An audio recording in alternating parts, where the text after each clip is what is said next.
नमस्कार, मैं हूं रंजीत छाबड़ा। आप देख रहे हैं धमतरी का लोकप्रिय चैनल MGTV। आइए चलते हैं खबरों की ओर। छत्तीसगढ़ सरकार द्वारा चलाए जा रहे सुशासन तिहार के तहत 25 दिनों तक चलने वाले तीसरे चरण का अभियान दर्जन भर ग्राम पंचायतों का क्लस्टर बनाकर समाधान शिविर आयोजित किए जाएंगे ताकि जन सुविधा हो सके।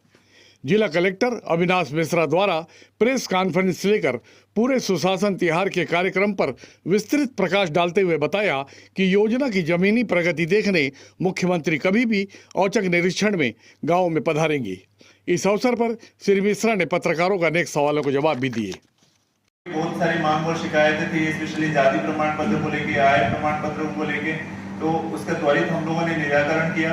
बहुत सारे हमारे पास लगभग 4000 से ज्यादा आवेदन आए हुए हैं भूमिहीन पट्टा का और भूमिहीन न्याय योजना का, जो DBT पिछले टाइम में आया था। तो उसको हम लोगों ने स्टेट लेवल से उसके निर्णय होना है। तो वैसे ही आप जैसे बहुत सारे PM आवास का आप देखेंगे, PM आवास का सबसे ज्यादा हमारे पास आया था। पंचायत डिपार्टमेंट ने अभी आप लोगों को सबसे जैसे विदित होगा, अभी PMAY 2.0 हमारे राज्य शासन का और माननीय मुख्यमंत्री जी का सबसे प्राथमिकता वाला परियोजना है लगभग। और अभी 30 तारीख तक हम लोगों ने PMAY 2.0 का सर्वे करना था। इसमें काफी सारी चीजें हमारी रखी गई थी, जैसे 2.5 एकड़ से कम किसी के पास जमीन अगर है तो उसको PMAY 2.0 में सम्मिलित किया जा सकता था। और हमेशा से ऐसे रहा है कि लास्ट 5-6 सालों में सबसे ज्यादा डिमांड धमतरी जिले का PMAY के ऊपर रहा है। तो हमारे जितने भी आवेदन आए हुए थे सबको हम लोगों ने स्क्रूटिनी किया जनपद लेवल में, और हम लोगों ने कोशिश किया है कि सभी को PM आवास में जो सर्वे हम लोग कर रहे थे सर्वे में सम्मिलित किया जाए, ताकि उसको जल्दी ही राज्य सरकार द्वारा उसको स्वीकृति प्रदान की जाए। इस तरीके से PMAY हो गया। राशन कार्ड का भी हम लोगों ने देखा ना, राशन कार्ड का भी हम लोगों ने जहाँ पे परिवार विभाजन हुआ है नया कार्ड वगैरह बने हैं और नया कार्ड बने हैं। उसके बाद आप देखेंगे जैसे कि पेंशन के जितने नए आवेदन आए थे 2006 और 11 की सर्वे सूची को हम लोगों ने पूरा स्क्रूटिनी किया। उस तरीके से हम लोग का जो डिमांड आया था, स्पेशली हमारा जो डिमांड आया हुआ था आप लोगों को जैसे बताया भूमिहीन न्याय वाला, वो हम लोगों ने किया। आयुष्मान कार्ड का जितने भी आए हुए थे आयुष्मान कार्ड के नया डिमांड वगैरह उसको भी हम लोगों ने तुरंत त्वरित बनाया। बहुत सारे हमारे मांग आए थे स्पेशली निर्माण को लेके, जैसे कि हमारे DH का पुनर् करना है। उसके लिए हम लोगों ने अभी प्रपोजल बना लिया कि 100 सीटर का हम लोग 100 सीटर का नया वार्ड भी बनाएंगे डिस्ट्रिक्ट हॉस्पिटल में। मैटरनिटी और चाइल्ड केयर के लिए अलग से हम लोगों ने प्रपोजल बनाया हुआ है, उसका कंप्लीट हो चुका है और हम लोग भेज रहे हैं। बहुत सारे रोड्स और ब्रिजेस वगैरह के डिमांड आए हुए हैं, उसको भी हम लोग, और कुछ रोड के मेंटेनेंस के आए हुए हैं, हम लोग उसको राज्य शासन को प्रेषित किए हैं। इस तरीके से काफी सारे हम लोगों ने लगभग अभी इतने दिनों में अभी लगभग 97% हमारे जितने आवेदन आए थे उसका निराकरण किया जा चुका है। और आज जो बचा हुआ है लगभग आज कंप्लीट हम लोग करा लेंगे सभी को।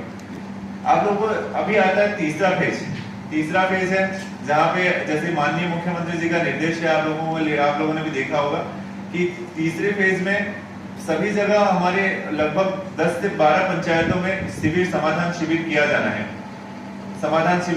है। इसीलिए इसी की तर्ज पे हम लोग लगभग हमारे जो ग्रामीण एरिया है 32 वहां पे 32 समाधान शिविर हम लोग लगा रहे हैं। 10-12 पंचायत को मिला के एक क्लस्टर फॉर्म करा रहे हैं, उसके लिए एक नोडल बना रहे हैं और वहां पे समाधान शिविर रहेगा। जितने भी उस आसपास के पंचायत के जितने भी आवेदन आए थे और उसका क्या निराकरण किया गया है उसका वहां पे पठन किया जाना है। उसके साथ साथ राज्य शासन का निर्देश है कि जो इम्पोर्टेंट स्कीम्स हैं, चाहे केंद्र सरकार का या राज्य सरकार का, वहां पे स्टॉल्स लगाना है सभी डिपार्टमेंट का, और ज्यादा से ज्यादा जो इम्पोर्टेंट स्कीम्स है उसका सैचुरेशन किया जाना है। जैसे आप लोगों को विदित होगा लेबर पंजीयन हो गया, आयुष्मान कार्ड हो गया, KCC का पंजीयन हो गया, कोई लोन प्रकरण बनाना है। मैक्सिमम हम लोगों ने अभी डिफाइन किया लगभग 60 से 70 सुविधा हम लोग सभी समाधान शिविर में देंगे, और पहले से जो आवेदन आए हुए हैं उसका भी निराकरण वहां पे कराएंगे। और इसके तहत हमारे जो नगर निगम के क्षेत्रों में धमतरी में हम लोग 2 शिविर रखे हैं, और बाकी हमारे जितने नगरीय निकाय 4 नगरीय निकाय हैं वहां पे एक शिविर हम लोग आयोजन करना है। और इसका स्केड्यूल वगैरह हम लोग जारी कर दे रहे हैं। ऑनलाइन भी इसको हम लोगों ने अपडेट कर दिया है। और जैसे आपको विदित है कि सीएम साहब का विजिट भी होना है और सीएम साहब कहीं पे भी अप्रत्याशित रूप में विजिट करेंगे कोई भी एक समाधान शिविर को, और वहां पे आने के बाद वो कोई स्थल का भी विजिट करेंगे, स्पेशली कोई गवर्नमेंट बिल्डिंग, कोई गवर्नमेंट इंस्टीट्यूशन, चाहे हॉस्पिटल हो या चाहे कोई पीडब्ल्यूडी का वर्क चल रहा हो, इसको यहाँ पे विजिट सीएम साहब का विजिट होना है। और जल्द ही उसके बारे में शेड्यूल वगैरह बता दिया जाएगा।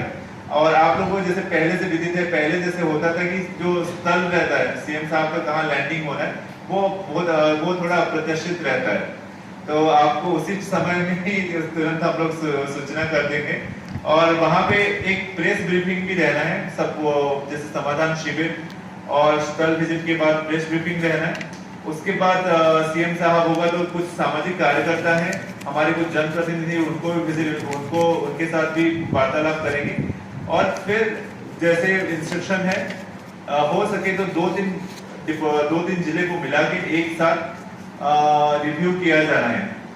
डिपार्टमेंटल जो हमारे स्कीम्स हैं, जो हमारे सुशासन की जो स्कीम्स हैं या जो गारंटी स्कीम्स राज्य शासन एवं केंद्र शासन द्वारा जो निर्णय लिया गया उसके ऊपर रिव्यू किया जाना है। तो इसी फॉर्मेट में पूरा रहेगा। तो तीसरी चरण अभी कल से चालू होना है। कल हमारे 3 शिविर हैं, हम लोग 3 अलग-अलग जो ब्लॉक है, 3 हमारे सब डिवीजन है, उसी हिसाब से हम लोगों ने रखा हुआ है कल। और हम लोग ये 30 तारीख तक, ये 31 तारीख तक हमारा ये सुशासन शिविर अभी चलना है। 4 प्रश्न है सर, पंजीयन और नामांतरण के 4 प्रश्न हैं। चारों प्रश्न का उत्तर एक साथ देंगे, अलग अलग देंगे? आप पूछ जी। पहला प्रश्न है, 1954 से भू अभिलेख का परिवर्तित नक्शा अद्यतन नहीं है, बटांकन नहीं हुआ है। ऐसी स्थिति में बिना बटांकन नक्शे के रजिस्ट्रार कैसे ऑनलाइन चीज़ों को दुरुस्त करेगा? देखिए, अभी जो राज्य शासन द्वारा जो निर्णय लिया गया है उसके लिए समय भी दिया गया है। और जहाँ पे देखिए कुछ हम लोग देखते हैं कि अक्सर की 90% केसेस ठीक रहते हैं, और जहाँ पे डिस्प्यूटेड रहेंगे हम लोग पहले से रेवेन्यू डिपार्टमेंट से हम लोग केस बाय केस उससे दर्ज करके हम लोग रजिस्ट्रार को प्रेषित कर रहे हैं। और इसके ऊपर ये मोस्टली शासन स्तर का निर्णय है और शासन से भी डायरेक्शंस इसमें आ रही है। जी। दूसरा प्रश्न है, वर्तमान में हो रहे डायवर्सन का परिवर्तित सीट राजस्व अभिलेख अद्यतन नहीं हुआ है। ऐसी स्थिति में बिना नक्शे के अभिलेख कैसे दुरुस्त माना जा सकता है? इसके लिए राज्य सरकार से निर्णय होना है। और आप जो क्वेश्चन कर रहे हैं, कल भी आप जैसे आप सभी हमारे पत्रकार बंधु आप लोग देखे होंगे, पंजीयन विभाग का एक बहुत बड़ा ये रहा है और काफी सारे विचार उसमें आ रहे हैं, काफी सारे डायरेक्शंस आ रहे हैं। हम लोग रोज देख रहे हैं कुछ ना कुछ डायरेक्शंस हमारे भी आ रहे हैं, स्पेशली पंजीयन विभाग से और राजस्व विभाग से, जो थोड़ा बहुत। और आप देखेंगे ये जो हमारे पंजीयन विभाग द्वारा, राज्य सरकार के पंजीयन विभाग द्वारा जो निर्णय लिए गए काफी रिवोल्यूशनरी रहे।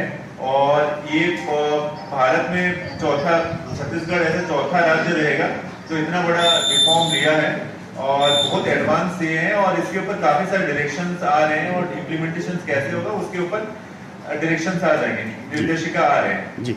नक्शा बटांकन करने के लिए पंजीयन विभाग के पास क्या अधिकृत एआई है?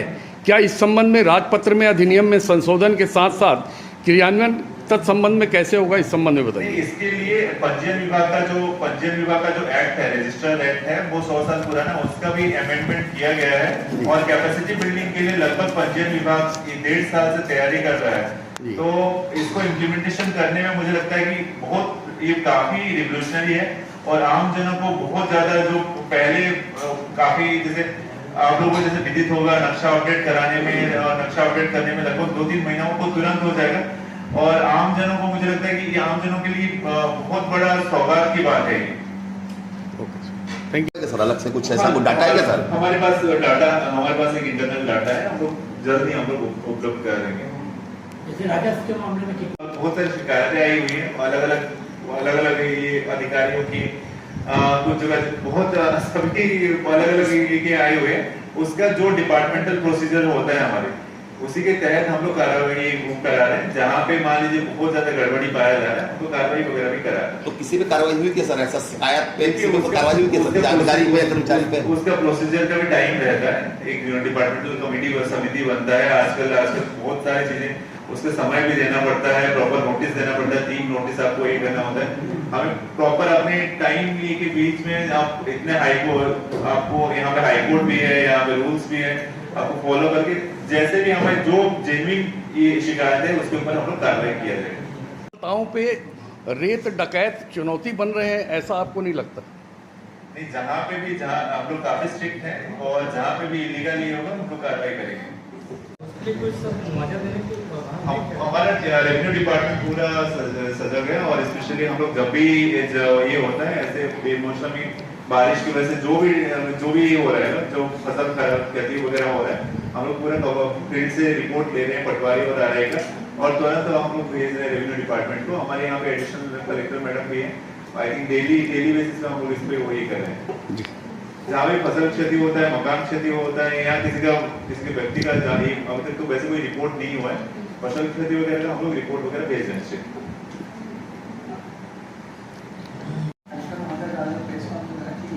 स्वागत करता हूँ और कलेक्टर महोदय से निवेदन करता हूँ कि उस सुशासन विभाग के विषय में आप लोग को जानकारी दें। हमारे सभी पत्रकार बंधु, आप सभी को जैसे विदित है, राज्य सरकार का जो अभी प्राथमिकता प्रोग्राम चल रहा है सुशासन तिहार, इसका 3य चरण अभी शुरू हो जाएगा। जैसे आप लोगों को सबको विदित है कि प्रथम चरण में हम लोगों ने ऑनलाइन ऑफलाइन सभी माध्यमों से हम लोगों ने बहुत सारे आवेदन लिए। पूरा जिले में हमारे पूरा धमतरी जिले में हम लोगों ने सभी माध्यम से, जैसे कि ग्राम पंचायत में हम लोगों ने समाधान पेटी प्रशासन पेटी रखा, उसके बाद हमारे सभी ऑफिस में रखा, ऑनलाइन ऑफलाइन सभी माध्यम मिला के हमें लगभग 2,27,981 हमारे पास आवेदन प्राप्त हुए। उसके बाद हमारी पूरा टीम ने ऑनलाइन एंट्री किया। 4 दिन तक हम लोग आवेदन लिए। उसके बाद जब सभी डिपार्टमेंट को डिस्ट्रीब्यूट किया गया, इसमें से जितने हमारे जो आवेदन थे सबसे ज्यादा जिला पंचायत के थे, रूरल डेवलपमेंट डिपार्टमेंट के थे। 2,27,981 आवेदनों में लगभग हमारे 2,23,000 जो थे मांग थे, और 6,000 के आसपास हमारे पास 4,601 हमारे आवेदन ये शिकायत थी। मांग में भी आप देखेंगे जो प्राथमिकता वाली चीजें रही, लगभग हमारे पास 55,000 हमारे पीएम आवास का आवेदन आए हुए हैं। राशन कार्ड का बहुत मात्रा में हमारे पास, स्पेशली परिवार विभाजन के बाद बहुत ज्यादा आवेदन आए हैं। बहुत सारे पेंशन के प्रकरण आए हुए हैं, पेंशन की मांग का प्रकरण आया हुआ है जो हम लोग निराकरण करा रहे हैं 2006 और 2011 के सर्वे सूची को देखते हुए। उसके अलावा जैसे बाकी डिपार्टमेंट में, जैसे हमारे WCD डिपार्टमेंट में बहुत सारे आवेदन हमारे महतारी बंधन के आए हुए हैं। स्पेशली जो नए फॉर्म जो छूट गए थे या जो अभी पात्रता रखते हैं, तो वो उन लोगों का आया है महतारी बंधन में। इसके अलावा हमारे जैसे कि सोर्स हमारे CSCB डिपार्टमेंट में बहुत सारे पंप और मीटर कनेक्शंस के आवेदन आए हुए हैं। फूड डिपार्टमेंट में राशन कार्ड का बहुत ज्यादा डिमांड आया हुआ है। हमारे पंचायत डिपार्टमेंट में नरेगा के काम का बहुत सारा डिमांड आया हुआ है। नरेगा के स्पेशली हम लोग देखेंगे और उस तरीके स्पेशली हमारे जो टारगेट दिया गया है उसी के हिसाब से हम लोग मांग वगैरह आई है, उपकरण की मांग, उसके बाद उनके कार्ड्स वगैरह बनाने का जो बेसिक सुविधाएं देते हैं उसके ऊपर आई हुई है। कृषि विभाग में बहुत सारे मांगों का आए हुए हैं, स्पेशली उपकरण और टिलर्स वगैरह ये सब, उसके बाद खाद बीज ये सब का बहुत सारे आए हुए हैं। कुछ लोग जो पीएम किसान सम्मान निधि में जो छूटे हुए थे उनका भी डिमांड आया हुआ है कि उनका भी मांग आया हुआ था या शिकायत आया हुआ था। उसके बाद बहुत सारे ऐसे आप देखेंगे निर्माण एजेंसीज के भी रोड, नाली, ब्रिजेस, उसके बाद CSCB के टावर्स, ये सब मांगे आई हुई थी। उसके अलावा जो हमारे हेल्थ डिपार्टमेंट में बहुत सारे जगह पे स्पेशली PHC को अपग्रेड करने के लिए कुछ शिकायतें हमारे DH, आप सभी को जैसे विदित होगा, DH को अपग्रेड करने का आया हुआ था। कुछ जगह पे आयुष्मान कार्ड के ऊपर आया हुआ था। तो बहुत सारे हमारे लगभग आप देखेंगे लगभग 98% हमारे जो मांग थी, और कुछ जैसे 4,000 के आसपास हमारे पास शिकायत थी। प्रथम चरण ये रहा। उसके बाद द्वितीय चरण में हमारे सारे डिपार्टमेंट, हम लोगों ने देखा कि सारे डिपार्टमेंट को हम लोगों ने फॉरवर्ड किया और स्ट्रिक्टली हम लोगों ने उसका मॉनिटरिंग किया और पूरा मॉनिटरिंग किया। सभी के जितने आवेदन पहले भी सरकार द्वारा ये कभी ग्राम स्वराज के नाम से या भेंट वार्ता के नाम से पहली बार जिले में 2,27,000 आवेदन प्राप्त हुए हैं। इसके पहले इतने लंबे आवेदन प्राप्त नहीं हुए जिले में। इसका ये मतलब निकलता है सर, इतने बड़े आवेदन करने का मतलब ये कि सर क्या निराकरण नहीं हो रहा है लोगों की समस्याएं, छोटी मोटी समस्याएं, क्योंकि ये कहीं ना कहीं 2,27,000 आवेदन आना धमतरी से जिले के लिए बड़ी बात है कि छोटे छोटे आवेदन आ रहे हैं। तो क्या ऐसा माना जाता है कि निराकरण नहीं हो रहा है लोगों की समस्याएं? नहीं, आप देखेंगे 2,27,000 में से हमारे लगभग 60,000 के आसपास PMAY के थे और मैक्सिमम हमारे लगभग इसमें आप देखेंगे 2,23,000 के आसपास हमारे मांग कर रहे हैं। और लॉन्ग टाइम से लास्ट 5-6 सालों से काफी PMAY का बहुत बड़ा मांग रहा है और ये हम लोग कभी डिनाई नहीं कर सकते हैं। स्पेशली आवास का यहाँ पे बहुत ज्यादा डिमांड रहा है। लगभग हमारे पास 60,000 उसी के आसपास आ रहे हैं। बहुत लंबे समय से राशन कार्ड के ऊपर बहुत ये नहीं हुआ है, उसके भी बहुत बड़े ये आए हैं। और स्पेशली तीसरा जो चीजें हैं जैसे कि महतारी बंधन का जो छूट गया, आप इसमें देखेंगे लगभग 2,23,000 के आसपास मांग रही है।